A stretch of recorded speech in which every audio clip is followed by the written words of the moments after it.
Hello everyone, back with a haul video. So yeah, I think I said on the other video, wasn't planning on doing any haul, or maybe I'll put a caveat at the end.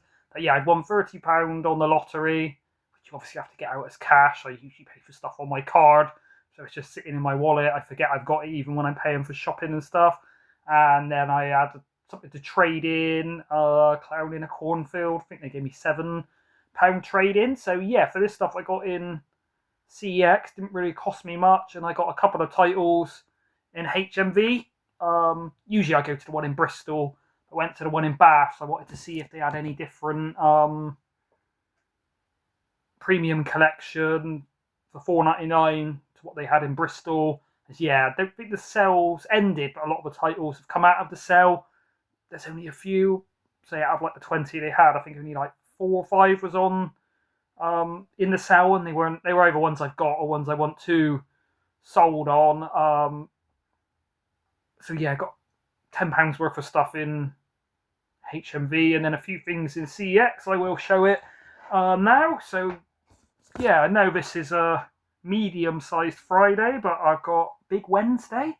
So yeah, I don't really know too much about this. Surfing, hopefully I don't know if it'd be as good as Point Break, but yeah, kind of when I seen it, it sort of made me think of Point Break from the 70s. So I've heard of Jean-Michel Vincent, Gary Busey. Oh yeah, so obviously he is in Point Break. Hopefully it's not like a Point Break rip. Actually, it must be before Point Break. William Catt. I know him from House. I think he was in the first House film. Quite a funny sort of horror comedy, bit silly, but I enjoy it. Probably the best out of the House series. And yeah, William Catt is good in that as like the main character. It's directed. If I can find it. It's 1978, so yeah, it's definitely out before Point Break. I'm saying possibly one of the best American films of the 70s. 119 minutes. Obviously, all the premium collection are good films. Some I'm not too interested in, but I think they're all sort of critically acclaimed films. John Milius from Apocalypse Now and Red Dawn directs and co-scripts with a passion for the ultimate ride.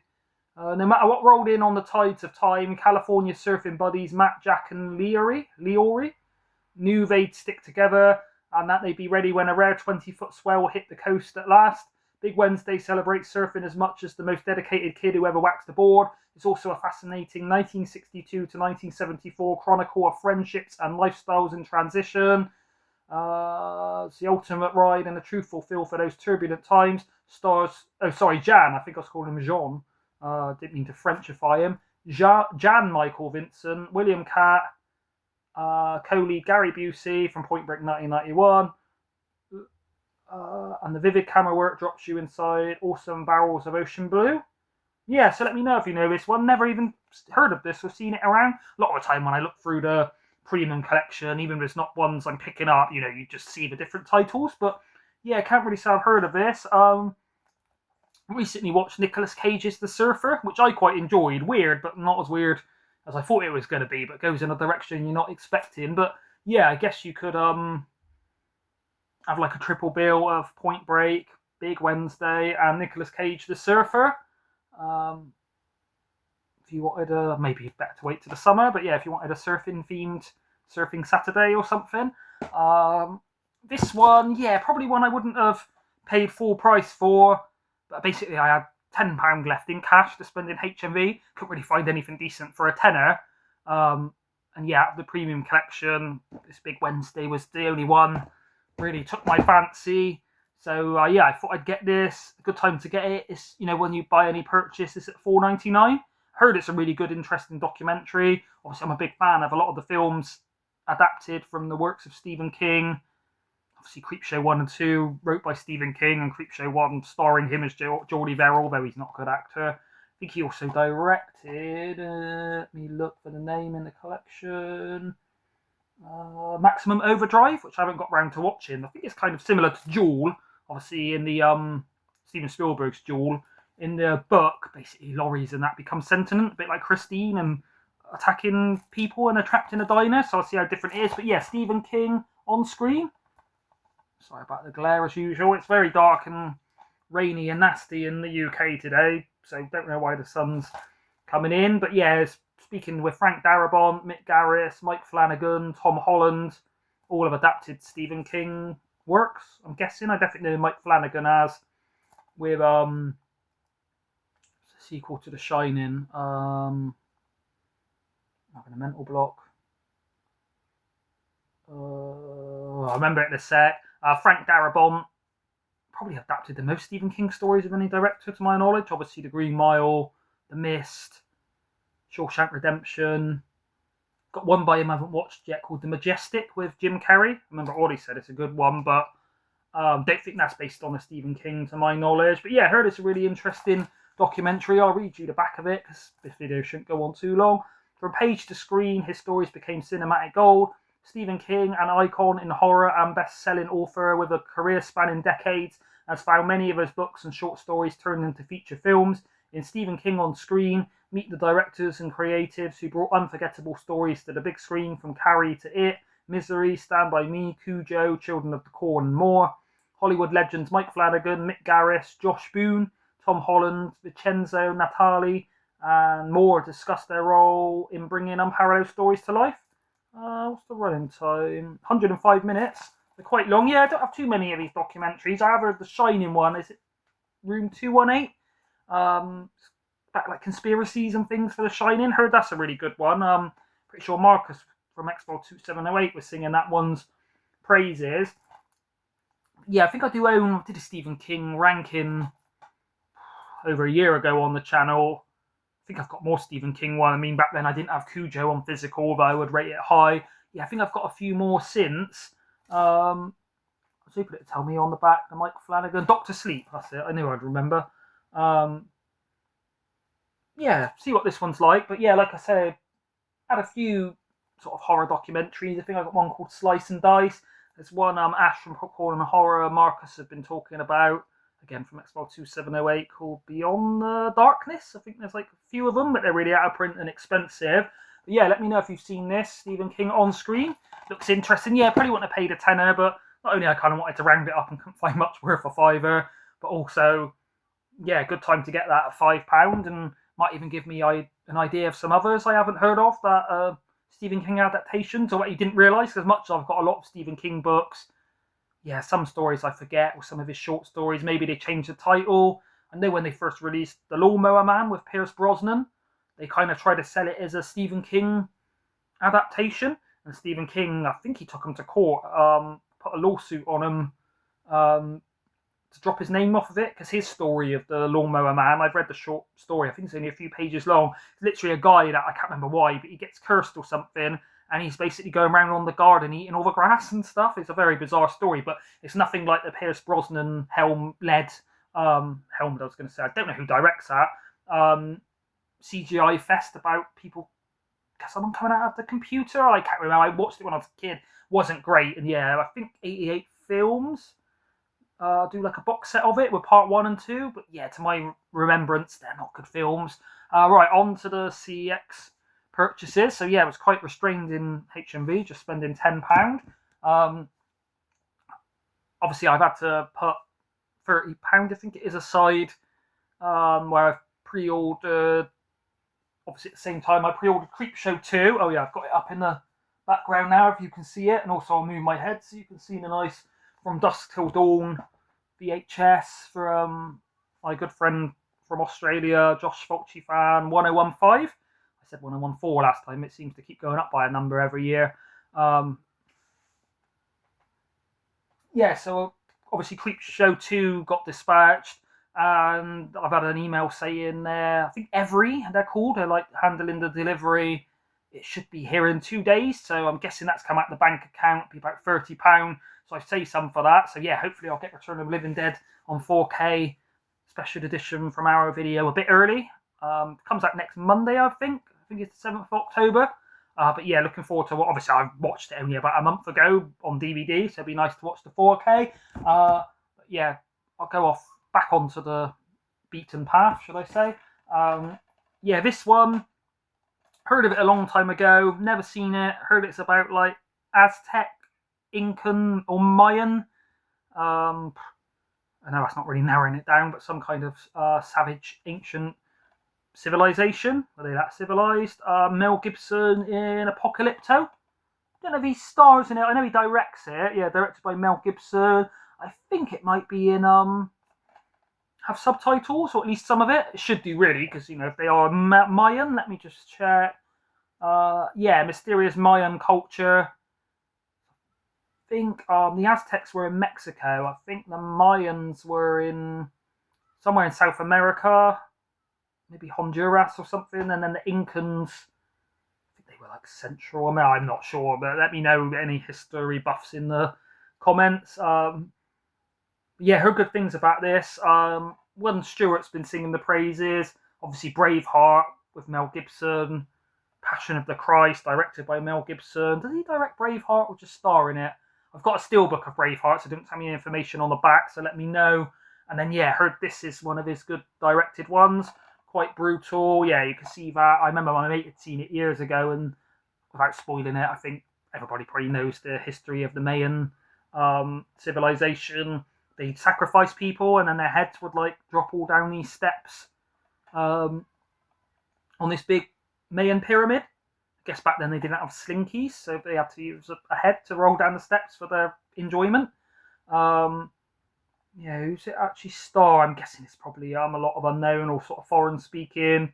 Yeah, can't say doesn't really tell you the actors, but don't expect I'd know any of them. Yeah, I don't think it's going to have Morgan Freeman or anything in it. Oh yeah, only £3 I thought was good value, one I don't really see around. But yeah, like I say, Stuart George been singing this one's praises for a while from Stuart George's home movies, and then Jodie from Jodie's movie realm either watched this or is going to, has got it. But yeah, I heard it's an interesting one, and yeah, a fan of Mel Gibson as an actor and that, but yeah, as a director, yeah, Passion of the Christ, really brutal, quite a disturbing film, and as far as the gore and the stuff that happens to Jesus, it goes there, put it that way.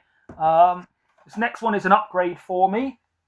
So I did have it on DVD, which I am moving on. Got somebody in mind. I've upgraded this to the Blu-ray. It was £10, which is quite expensive, but yeah, it's one you don't really see around. From 2012. Yeah, almost coming up to a year ago now. I did a Halloween October video. I think I spoke about 31 horror films. I think it was one of the first videos, because I used to sort of record them showing the collection and talking, whereas I think it's one of the first ones I showed my face. I think the subscribers have gone down dramatically since my appearance on camera. But yeah, obviously I spoke about it on there and said it's good, one of my sort of favourites, underrated, quite a disturbing film, very intense, very gory, not so much where it's people killing each other, more body horror. A lot of it is where she dreams and these weird things. Yeah, I can't really say too much without spoiling it. It's on Monster Pictures. I like this nice green case to it. It's got Tracy Lords, who, without going into it too much, I think was an adult film star from years ago. Ariel Winter, Roger Bart. I think he was in Hostel 2. Not a great film. Jeremy Sumpter, Malcolm McDowell. He's good at this, I remember. Matthew Gray Gubler. Marley Martin. It's hard to see because there's residue stuck all over it. Ray Wise, he's from Twin Peaks. That one I watched recently where they're stuck on the road to Marcotte. Dead End. Yeah, I think that's a really underrated horror film. And John Waters. He's only got a small part, but yeah, John Waters from Pink Flamingo.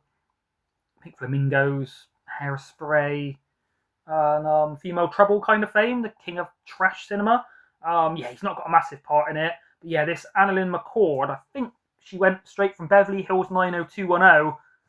I'm guessing Beverly Hills is California. Yeah, I think it's a glitzy TV show. I've never seen it, but yeah, not my kind of thing. But it's a mainstream kind of show, so quite brave for her to go from that into not only a horror film, but yeah, some of the stuff she does. Not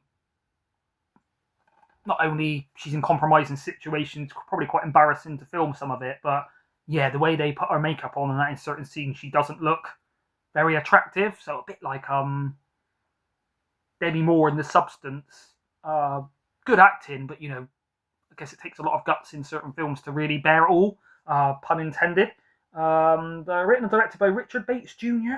Not sure he's done much else, but would like to see other things by him. 18 contains very strong language, strong gory images, strong sex and nudity. That's all true. 81 minutes from, did I say 2012? I mean, that's what it says on the CEX sticker. I don't know if they've got it correct. But yeah, I will say this is very intense. Probably up there, my top 5 or 10. Not just most disturbing films, but most gory, messed up. Quite a lot of intense, like, weird sexual encounters. Well, inner dreams, really. But yeah, the ending to this, one of the most haunting endings I've seen. I'm not going to say what happens, but it will linger with you for a long time. Yeah, quite expensive, I guess. But yeah, one I've always wanted on Blu-ray, so finally upgraded it. And like I say, because I was spending some cash on my lottery winnings and £7 or so, I trade it in first, and then they give me the voucher, and then I spend it when I get to the till. So I knew, £37 of what I've spent wasn't really my money, so to speak. This next one, this kind of the reason I went there. So I looked online and seeing this was in there. It's quite expensive, but I remember when, again, Stuart George was talking about this one a few months ago in the Movie Looms group. He was saying it's really good, underrated, and then I think Ollie Loves Film was looking and saying it was like out of print and really hard to get, and over like £20 on eBay, and I think that was just for the standard version, whereas I've got the premium collection. I expected to get there and it be cover reprint or battered or missing the slipcase, but no, it's in good condition. It is Brian De Palma's Casualties of War with Michael J. Fox and Sean Penn. So yeah, Stuart said this is like one of the most underrated, really interesting war film. I think Ollie said the same once he watched it. Yeah, heard good things. I mean, yeah, £20 quite a lot, but it's out of print. I can't see any like 4K or, Arrow Video or anybody else doing a upgrade of it. That's the original artwork. I might swap it round to that, because I basically usually have the slipcase the opposite or different to what the front cover is. But yeah, heard really good things. I think it's kind of, I don't know if it has a lot of scenes of them in war, but I don't think it's like Saving Private Ryan and Full Metal Jacket where it's all about the actual conflict. I think it's more about what happens to them after the war. Or I'll read this quickly. Held by critics as a masterpiece, Casualties of War is based on the true story of a squad of soldiers caught in the moral quagmire of wartime Vietnam, witness to a vile crime. Private Erickson, Michael J. Fox from Back to the Future, is forced to stand alone against his fellow soldiers, and Commanding Officer Sergeant Meserve, by Sean Penn, or played by Sean Penn, and Dead Man Walking, a powerful and charismatic man pushed over the edge of barbarism by the terror and brutality of combat. With sweeping scope, action, and raw power, master filmmaker Brian De Palma, who does The Untouchables, but more importantly, Carrie, creates a devastating and unforgettable tale of one man's quest for sanity and justice amidst the chaos of war. 18 contains strong language, sexual violence, and moderate violence. 1989, 113 minutes. I thought it was maybe like a 3-hour kind of one when it says sweeping epic, but not too long. Quite a lot of special features. Yeah, let me just check. Yeah, it's got the postcards if you're on holiday, the art cards if you're sane and you call it the right thing. I know Marcus always jokes about me calling it postcards. Yeah, both discs in good condition. One is DVD, one is Blu-ray. So yeah, £20 quite a lot. If I was paying out of my own money, I might not have spent that on it. But like I say, because I had a voucher and some cash, it didn't feel like I was paying for it so much. And yeah, don't get it at this price. You ain't really gonna see it around or get it any cheaper. And yeah, this is the first time it's ever come into any of my local CEXs. It was in there a few days ago, but I just couldn't get there, so I was hoping it would still be in stock. Thought there's probably not too many people in Bath that's willing to spend £20 on that. Next one, probably going to be surprising to people. Bit of a heresy. Don't unsubscribe. I've never actually seen this film, so I thought I'd put that right. It's Michael Caine in Get Carter. So yeah, I heard good things about this, but yeah, it's just one I've never actually got round to. Michael Caine, co-starring Ian Hendry, John Osborne, and Britt Ekland. She looks nice there, if you can see her. Directed. Tell me. With a Michael Caine, Stallone. Oh, there's a Sylvester Stallone remake from 2000. Is saying I've not seen that. Let me know if it's any good. Can't see. Oh, Mike Hodges. Oh, coincidentally, I think I might have picked up another Mike Hodges film today without realising it. I knew I know I knew his name. I think Roy and probably Stuart have spoke about it before. But yeah, hopefully it's not too much heresy to have not seen this one. I mean, it is 1971, but yeah, I heard it's a really good film. Get Carter for £6. Yeah, I think I've been showing you the prices so far. Yeah, I mean, I don't think it's a rare film. Obviously, I'm sure everybody's heard of it, even if they haven't seen it. But yeah, one you don't really see around on sale very often. Get Carter. This one, I guess, is quite cheap because it's in a battered case, but I do have a spare Blu-ray case. I think it's The Amazing Spider-Man. That was basically worth nothing to trade in. I've offered it to people and nobody wants it. And CEX will give me, I don't think it's even 10p. So I'm going to swap the case. But yeah, it's a double disc edition of Hellboy 2: The Golden Army.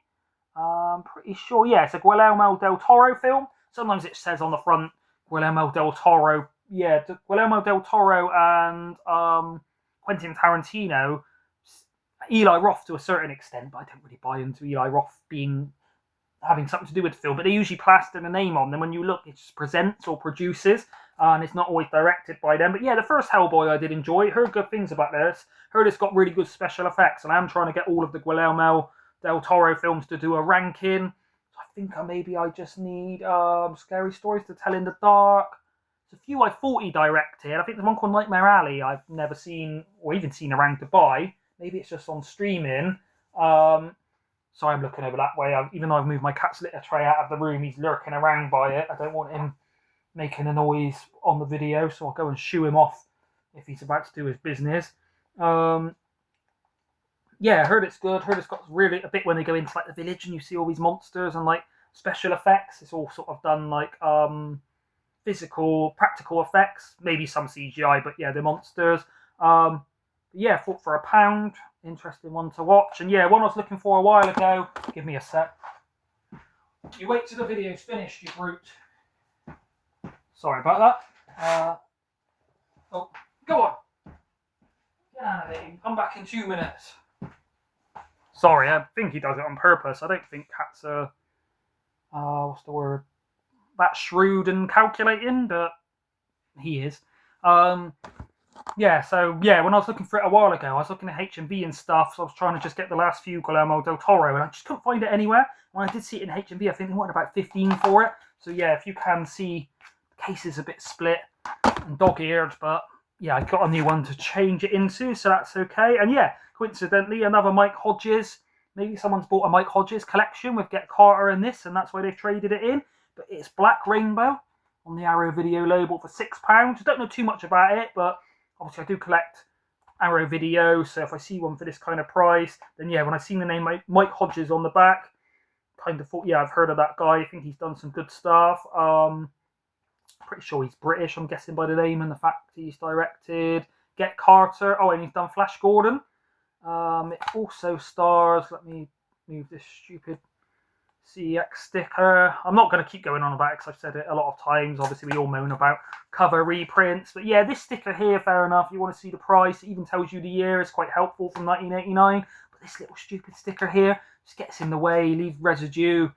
Could ruin like a special edition when it's like a cardboard if you rip it off. Don't know why they do it, but CEX won't be watching this, but stop it, CEX. Rosanna Arquette, Jason Robards, and Tom Hulse star in it. Let me just quickly read the synopsis. Martha Travis, played by Rosanna Arquette from Pulp Fiction and Crash, is a travelling clairvoyant on the road with her skeptic father, Jason Robards, from Once Upon a Time in the West and Magnolia. During a seance, Martha communicates a message from a dead man to his wife in the audience. Shocked, the wife insists her husband is still alive. Later that evening, the husband is killed by a ruthless assassin. As Martha foresees more and more tragic events, journalist Gary Wallace, played by Tom Hulse, I'm guessing you're pronouncing it, from Amadeus and Animal House, follows a pair in pursuit of a hot story with catastrophically eerie results. Sent direct to video by a struggling distributor on initial release, Black Rainbow unfairly never got the exposure it deserved. Newly restored from the original and negative, audiences can now discover the darkness at the end of the rainbow as never before. Mike Hodges wrote and directed The Supernatural Chiller as a meditation on the human race's ability to destroy the world. A gothic tale of suspense and the occult guaranteed to send shivers down your spine. 103 minutes from 1989. There is another film, once I get this mixed up with, but I think it's called Beyond the Black Rainbow, which is by the director, if you can see it. I think I've moved it to here. That did Mandy. What's this guy called? Panos Cosmatos. So yeah, I don't think Beyond the Black Rainbow is a remake or anything. I think it's something to do with space. Might be a real slow burn, weird, artistic film. But yeah, let me know if you know if this Beyond the Black Rainbow is any kind of thing to do with this. But yeah, Black Rainbow, don't really know much about it. Don't know much about a few of those titles, but yeah, ones that I thought were quite good value. Quite a few don't really see around too often, or at least at a good price. I know a lot of people are doing the 31 Days of Horror. I think I've said a few times I don't have time to watch a film every single day due to work and other stuff I do and that. I don't know if I'll stick to just horror films all month like everybody else has been doing. If you watch a lot of my recent watch-alongs over how long I've been doing them, let's say 6 months, I think half of them every time are horrors. So some people, I think, don't really watch horrors most of the year, so they probably, enjoy watching only horror films in October. Whereas, because I watch quite a lot, I'm not going to say I get bored of horrors, but I try and mix it up. So, a few of these I thought, like Casualties of War, maybe I'll watch them this month. I will be watching some horrors, obviously. I'll probably watch Excision quite soon, see what the Blu-ray print is like. I think that's everything. I guess I'll be back with recent watches when I've got enough watched, but so far I've only watched 2. I've been watching a couple of series actually that I've got on DVD, so that takes up quite a lot of time. One of them's I've watched 8 episodes in a half an hour each, so that's 3 hours. And then I've watched one film which I was quite impressed with, but that will be coming in the recent watches. I think I'm going to do a video just show an overview of the collection, just a quick one, not showing everything, but I have changed it slightly. I've got different sections now for certain boutique labels like Premium Collection. Moved a lot of stuff around on the tops that you can't see with like the VHS up there. And then I think I'm going to do a video. I might record it straight now because it's not going to be a long one.